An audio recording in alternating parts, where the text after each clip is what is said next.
This is your chance to let admissions officers know that you were able to overcome these challenges and still prevail and academically excel. Effortless bars.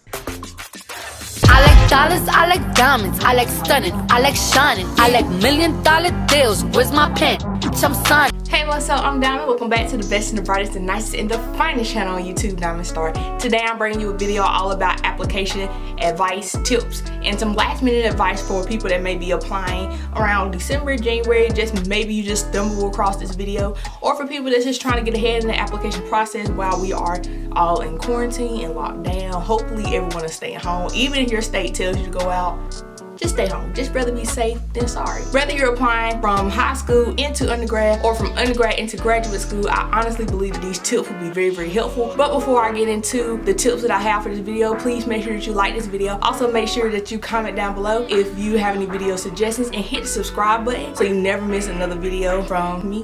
Now let's move into the video. Currently I'm looking on my phone for notes, so if you see me look down, this is why. I found this video very important because recently I've decided to further my education and go into a graduate degree program. I don't know if that is 100% what I have decided to do once I graduate, but I just want to leave the option open. Y'all know I like options. For all my high schoolers out there that's studying for standardized testing or expecting to take standardized tests, I'm with you because I'm right here. And also graduate students that's studying for the MCAT or they're studying for the GRE or anything like that, I'm right here with you. I listed out the schools that I want to apply to. Also, beside each school, I marked the due date. I like to put the due dates in order of the day that they're due. If you are running low on time and you find that you have a few schools that you want to apply to but you know that you wouldn't go to even if you did get into them, just go ahead and mark those off the list because that would be a waste of time and that's a waste of money. So after I note the due date, I like to check and see what documents I need in addition to my application. And I like to list each of those supplemental materials underneath like the name of the school and the due date. Sometimes those are questions that are individual to each school. There are your personal statement, it might all financial taxes, your transcripts. And I create kind of like a checklist for each school. As I complete those documents and have those documents turned in, I like to be able to check them off the list and make sure that I have everything turned in for the school that I am aiming to apply to. I don't know about you, but I know me, but I just feel like my schedule was so busy. I never feel like that I have a break in my schedule because right now I'm planning on trying to work a job. I'm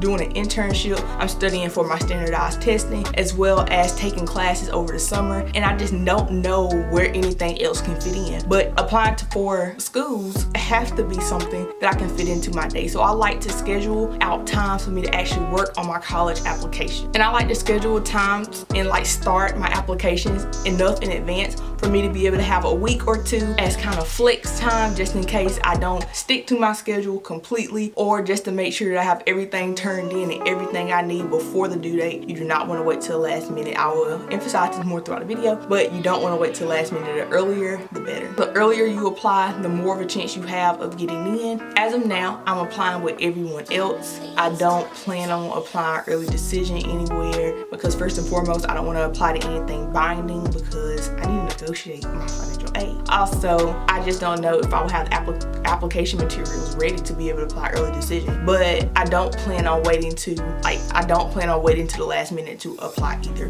With that being said, if you're in high school, I know that the applications for undergraduate admissions kind of starts around September, October, and it goes all the way up to January, February. Just knowing that that portion of time is the time that you should be applying. You should be getting your application materials ready in the summer, which is now, and then when you be able to go back to school and you're able to get your teacher's recommendation, that should be the last thing that you should have to do. If you can reach out to teachers now, let them know that you want to expect a recommendation from them. If you want to know more about how to get a recommendation from a teacher, just watch my scholarship video. It is geared towards scholarship, but it works for college applications too. When I have my action plan together, I know what I'm going to work on and when I'm going to work on it. When it comes to school specific questions and supplement questions that you have to answer, I like to make a decision on what I want to write about, because all too often I can find myself going days and weeks stressing about the topic I want to write about versus actually writing something. So I feel like it's a lot more effective use of time to be able to just choose a topic that you want to write about, write about it and just perfect, and then from there you can kind of start molding your statements and questions into what you want. And by actually writing something down, even if this is not the actual final draft of the questions that you're going to send in, it's better to have this down and be able to work from something than to have nothing and waste weeks at a time just worrying about what you're going to write about. It's better to have something than it is to have nothing.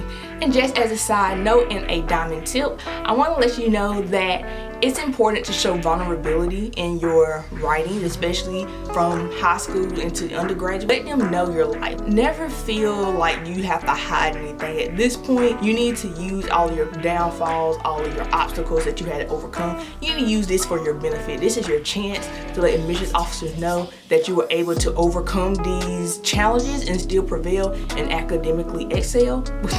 And they know that you're resilient, they know that you're persistent, they know that you're not going to just give up just because one or two things might be challenging while you are at their university.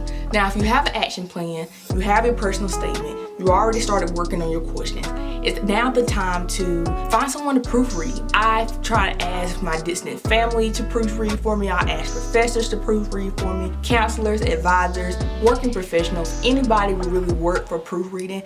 The one tip that I would give you is to ask someone who doesn't really know you. If you ask someone like your mom or your dad, they have a little bit more context about you, so they'll be able to fill in the blank where you might skip over certain things.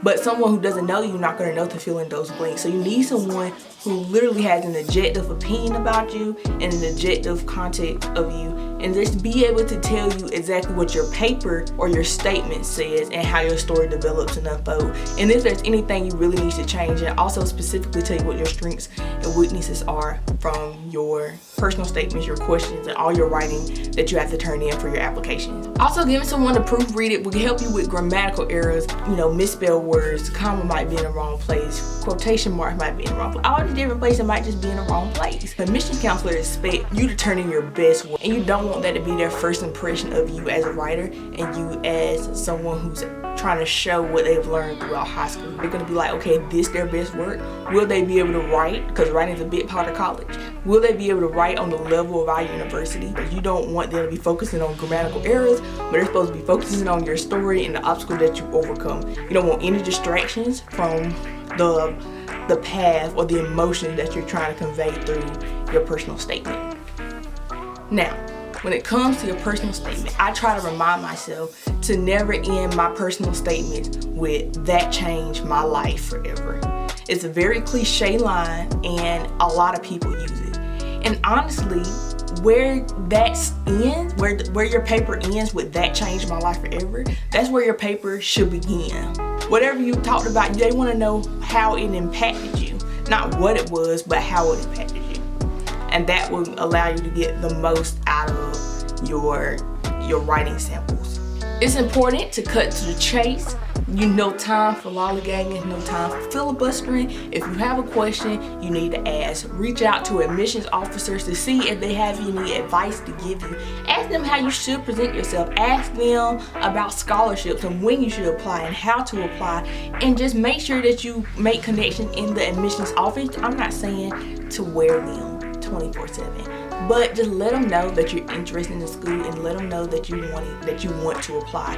And if you're in college and you're watching this and you know you want to go to a specific graduate school, reach out to the admissions office even before you are eligible to apply, or even before you plan to apply, because the more they see your name, the more familiar you'll be when they looking at your application. Same thing with high school. If you are trying to get into a school, reach out to people in the admissions office.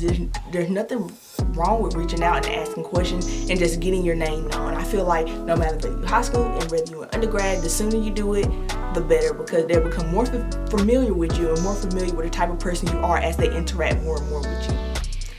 This kind of goes without saying, but it's important to keep this in mind, that if you plan on applying to a lot of schools, like I applied to a lot of schools, I can link that video up there if you want to see that. I applied to, I believe, 30 some schools, over 30 some schools, and it's just important to make sure that you have the right name on your application. You do not want to send an application to UCLA that has University of Michigan on it. And the college application period moves fast. You're sending out a lot of applications to a lot of different places. And you just want to make sure that you are organized and that you show them that you're organized, because if you start sending in and mixing up application materials, it's just going to show that you're disorganized. Or, you know, I don't even want to say you, but me personally, I'm trying to tell myself to stay organized, because I don't want them to think I'm disorganized, because I'm not. I just want to be accepted. And if they're not correct, I mean, there's nothing you can really do about it. I would assume they understand that you're applying to more than one school. It just still looks better to have whatever material that they had that needs to have a name up there, that it has a name up there, and the correct name up there. It has the correct name up there. When it comes to high school and to undergrad, choose a major that is best reflected by your extracurricular activities. And I'm telling you this because when you get into undergrad, you can always change your major. Because you want to be a appointed student when it comes to your application, and you want to just show that you're passionate about a particular thing so they can have a well-rounded student body. Even if you don't want to particularly do it, just act like you want to do it for the application, because once you get in, you can change majors. I switched my major. If you want to see that video about why I switched my major, what I switched my major from, what I switched my major to, just comment that down below. Yeah, but the more in line and the more linear I would say that your application is, the more confident I feel like they will be in accepting you, because you want to, because you already know what you want to do. You already have a passion for it. You're already moving in that direction. Ride off of that and ride into it. Like, use it to get you into the school you want to get into, and then once you get into the school, switch your major if you need to. But it's important to be a appointed student and just show that you have a passion for something specific. Once all the fun of applying to college and getting your applications in is over, that it's important to keep a check on my emails. I am at a point that I check my emails probably more than I check my text messages now, because there's so many important things that come through my email. If you don't check your emails constantly right now, you need to make checking your emails a part of your daily life. Also, when you apply to college and you send in your applications, you want to make sure that nobody's emailing you, such as admissions counselors, to ask for more materials or for clarification on a certain part of your application. You want to make sure that you are able to respond quickly, so they'll be able to give you a response quicker. I had this issue applying to undergrad because I got the application decision for 2 schools, and I didn't even know that I got those application decisions until like 2 weeks after they already sent them out. Sometimes people are accepted into school on a conditional basis, and sometimes people are accepted into school with a scholarship that requires a deadline for you to respond by, and you do not want to be that person that gets a full-ride scholarship, don't respond in time, and lose it. And then now you're trying to figure out how you're going to pay for college, or having to face like having to go into even more debt. It's normal to go into debt, but don't go into debt if you don't have to. But that's just an extreme case. But all that to say, just check your emails. And that's all I have for this video. Please make sure that you like this video if you like the video. Also make sure that you comment down below any video suggestions that you may have, and hit the subscribe button and the notification bell so you'll be notified whenever I upload new videos. I make college application videos, I make scholarship videos about how to raise standardized test scores, and so much more. And just, I like to be transparent about the obstacles that I've encountered while I've been in undergrad, and the obstacles that I'm still encountering now that I am still in undergrad but transitioning into a graduate school. But I still have a whole another year of undergrad. So for now, I'm Diamond Star, and I'll see you in the next one. Mwah.